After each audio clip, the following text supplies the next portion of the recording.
Оны картон қағаздарынан 10 әсін қылып жасалып, фольгамен орап, ішіне жеміс-жидектер толтырып қойған.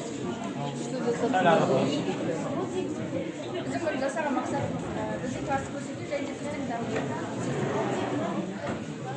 Яғни біздер жұмысымыз және бұны сатумен сатып. Онынчы әсін, оның қатысылған барынша көрсетсіздер ма? Қолдан келген соң. Картон, арты картон, я? Фольгамен орап. Фольганың ішінде картон, я?